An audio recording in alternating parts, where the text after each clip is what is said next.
Hello friends, welcome to my channel hi fi knowledge. Friends, आज हम पढ़ने वाले हैं तुगलक वंश। तो आप चैनल को लाइक करें और सब्सक्राइब करें। चलिए देखते हैं। तो फ्रेंड्स, हमने खिलजी वंश पढ़ लिया था। अब पढ़ते हैं हम तुगलक वंश, जो कि 1320 से 1414 तक रहता है। अब जो तुगलक वंश थे, तो सबसे पहले कौन आते हैं? गयासुद्दीन तुगलक आते हैं, जो कि 1320 से 1325 तक रहते हैं। अब तो गयासुद्दीन तुगलक जो थे वो तुगलक वंश के संस्थापक हो गए, क्योंकि तुगलक वंश की स्थापना गयासुद्दीन तुगलक द्वारा की गई थी। और कब की गई थी? तो 8 सितंबर 1320 में की गई थी। और गयासुद्दीन तुगलक ने तुगलक वंश की नींव कैसे रखी थी? तो खुसरो शाह को मारकर रखी थी। वो खुसरो शाह को मार देते हैं और फिर तुगलक वंश की स्थापना करते हैं। अब गयासुद्दीन तुगलक का वास्तविक नाम गाजी मलिक या तुगलक गाजी था। तो गाजी मलिक क्यों कहा जाता था इन्हें? क्योंकि इन्होंने सर्वाधिक बार मंगोल आक्रमण को विफल किया है। मतलब इन्होंने मंगोल आक्रमण को सबसे ज़्यादा विफल करा है। कितने बार? तो 29 बार किया है। इसलिए और ऐसा माना जाता है कि इन्होंने जितने बार भी आक्रमण किया है, ये कभी भी नहीं हारे हैं। हमेशा ही इन्होंने विजय हासिल की है। और गाजी की उपाधि वही धारण करता है जिसने कभी भी कोई हार नहीं की हो, मतलब जीतता गया हो। तो इन्होंने सर्वाधिक बार 29 बार जीत लिया था और कभी हारे भी नहीं थी। इसलिए इन्होंने क्या किया था? गाजी की उपाधि इन्हें मिली थी, इन्होंने गाजी की उपाधि ली थी। अब देखिए, पहली बार गयासुद्दीन तुगलक ने सिंचाई के लिए कुएं तथा नहरों का निर्माण कराया था। तो एग्जाम में क्वेश्चन आता है कि कुएं तथा नहरों का निर्माण किसने कराया था? तो गयासुद्दीन तुगलक ने कराया था। अब फ्रेंड्स, नेक्स्ट देखिए, गयासुद्दीन तुगलक की सेना में तुर्क, मंगोल, राजपूत, ताजिक, रूमी और खुरासानी और मेवाती वर्ग के लोग थे। और जो गयासुद्दीन तुगलक थे, तो ऐसा माना जाता है कि जो इनके पिता थे और इनकी माँ थी, तो इनकी माँ हिंदू थी और इनके पिता मुस्लिम थे। अब देखिए, अफगानपुर के लकड़ी के महल को गयासुद्दीन के पुत्र जोना खां ने बनवाया था। तो फ्रेंड्स, मतलब गयासुद्दीन तुगलक थे, उनका एक पुत्र था जिनका नाम था जोना खां, जो आगे जाकर जब गयासुद्दीन तुगलक के बाद आते हैं तो उन्हें मोहम्मद बिन तुगलक के नाम से भी जाना जाता है। तो आपको याद रखना है कि क्वेश्चन आता है कि जोना खां थे, जो उनका नाम मतलब मोहम्मद बिन तुगलक का वास्तविक नाम, पहले का नाम, पुराना नाम क्या था? तो जोना खां को ही मोहम्मद बिन तुगलक के नाम से जाना जाता है। अब देखिए, मृत्यु से पहले गयासुद्दीन तुगलक बंगाल अभियान से लौट रहे थे। तो इसका मतलब क्या है? जब गयासुद्दीन तुगलक की मृत्यु होती है तो उसके पहले उन्होंने अपना लास्ट अभियान किया था, जो कि बंगाल अभियान था। फिर इसको ही करने के बाद उनकी मृत्यु हो जाती है। रोमन शैली में तुगलकाबाद को गयासुद्दीन ने बनवाया था। तुगलकाबाद नगर होता है जिसकी स्थापना गयासुद्दीन तुगलक कराते हैं और फिर वो उसे ही अपनी राजधानी भी बना लेते हैं। फ्रेंड्स, ये पॉइंट आपको आगे मिलेगा। अब नेक्स्ट देखिए, कुशल डाक व्यवस्था स्थापित करने वाला पहला सुल्तान गयासुद्दीन तुगलक। तो आपको याद रखना है, कुशल डाक व्यवस्था की स्थापना किसने की थी? गयासुद्दीन तुगलक ने की थी। अपने नाम के आगे गाजी, शत्रु का वध करने वाला शब्द जोड़ने वाला पहला सुल्तान। तो इसका मतलब क्या है?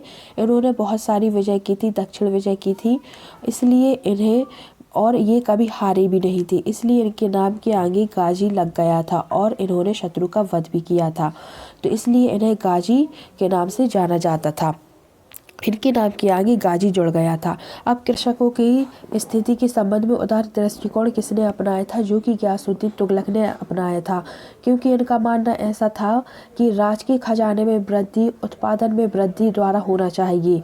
तो उत्पादन में भी वृद्धि होना चाहिए, ना कि कर में होना चाहिए। इसलिए इन्होंने कृषकों की स्थिति के संबंध में उदार दृष्टिकोण को अपनाया था। अब देखिए, हज़रत निज़ामुद्दीन औलिया ने गयासुद्दीन तुगलक के बारे में कहा था कि हुजूर, दिल्ली अभी दूर है। इसका मतलब क्या हुआ? देखिए, निज़ामुद्दीन औलिया से इनका पहले से ही इनके साथ अनबन थी। किसके साथ? निज़ामुद्दीन औलिया के साथ। अब जो इनके पुत्र थे जोना खां, और ये निज़ामुद्दीन औलिया कौन थे? तो ये एक सूफी संत थे। तो इनके जो पुत्र थे जोना खां, जिन्हें हम मोहम्मद बिन तुगलक के नाम से भी जानते हैं, तो वो क्या था कि निज़ामुद्दीन औलिया की शरण में चला गए थे। अब देखिए, इनकी निज़ामुद्दीन औलिया से पहले से ही अनबन थी। अब उनके पुत्र भी उनकी शरण में जाने लगे, तो उन्होंने कहा था कि अभी रुक इससे निज़ामुद्दीन औलिया से, क्योंकि जो तुगलक थे वो कहाँ पर थे उस टाइम, ये थे बंगाल में, क्योंकि ये वहाँ पर युद्ध लड़ रहे थे।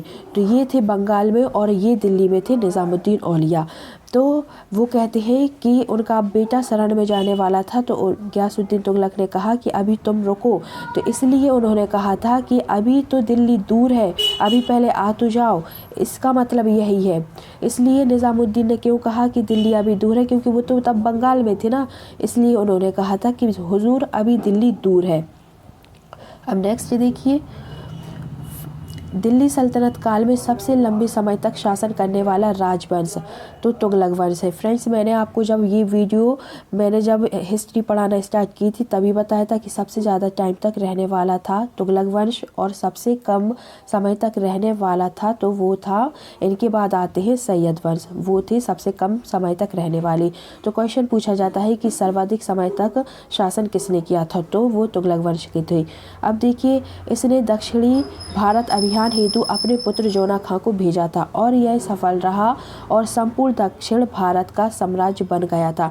देखिए, दक्षिण अभियान तो स्टार्ट हो चुके थे अलाउद्दीन खिलजी के ही समय पर, लेकिन और ऐसा माना जाता है कि जो गियासुद्दीन तुगलक थे, इनके समय में लगभग सारा क्षेत्र जीत लिया गया था। तो उस दक्षिण अभियान में सर्वाधिक विजय कहाँ पर हुई थी, वो तुगलक वंश में आकर हुई थी और इनके पुत्र के लिए इन्होंने जोना खां के लिए भेजा था। अब संपूर्ण दिल्ली सल्तनत काल में सर्वाधिक साम्राज्य विस्तार और सर्वाधिक विद्रोह भी हुए थे। अब देखिए, स्टार्टिंग तो हो चुकी थी दक्षिण भारत अभियान की अलाउद्दीन खिलजी के समय पर, लेकिन इनके काल में आकर सर्वाधिक विद्रोह भी होते हैं। अब सर्वाधिक विद्रोह होंगे तो सर्वाधिक विस्तार भी होगा और फिर सर्वाधिक विद्रोह होंगे तो सर्वाधिक पतन का प्रारंभ भी तुगलक वंश के काल में ही होगा। क्यों होगा? क्योंकि सर्वाधिक विद्रोह भी इन्हीं के काल में हुए तो सर्वाधिक पतन भी होगा। फ्रेंड्स, देखिए, आप अच्छे से अगर समझ जाएंगे तो आपको कोई रटने की ज़रूरत नहीं पड़ेगी, इसलिए आप पॉइंट टू पॉइंट ही पढ़ना, पॉइंट टू पॉइंट पढ़ने से हम कभी भूलते नहीं है। फिर अब देखिए, 1324 में बंगाल व उड़ीसा की विजय हुई थी। गियासुद्दीन तुगलक का अंतिम अभियान बंगाल के विरोध था। तो ये बात मैंने आपको बता दी कि बंगाल विरोध के बाद ही उनकी मृत्यु हो जाती है, इसलिए ये इनका अंतिम अभियान था।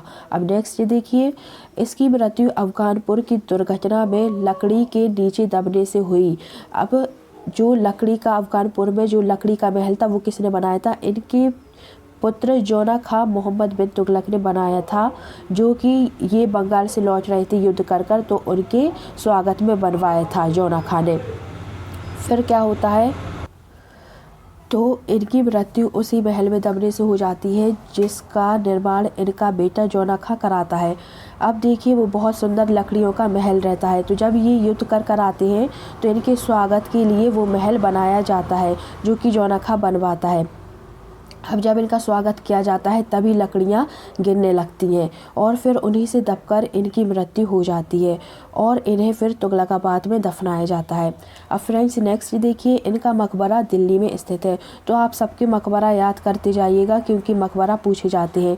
अब देखिए, निर्माणकार तो तुगलकाबाद नगर की स्थापना की थी गियासुद्दीन तुगलक ने और फिर इसे ही अपनी राजधानी बना लिया था और तुगलकाबाद किला की भी स्थापना की थी। फ्रेंड्स, आज की वीडियो में मैंने आपके लिए गियासुद्दीन तुगलक के बारे में बताया है। नेक्स्ट फिर इनकी मृत्यु के बाद आते हैं इनके पुत्र जोना खां, जिन्हें हम मोहम्मद बिन तुगलक के नाम से भी जानते हैं।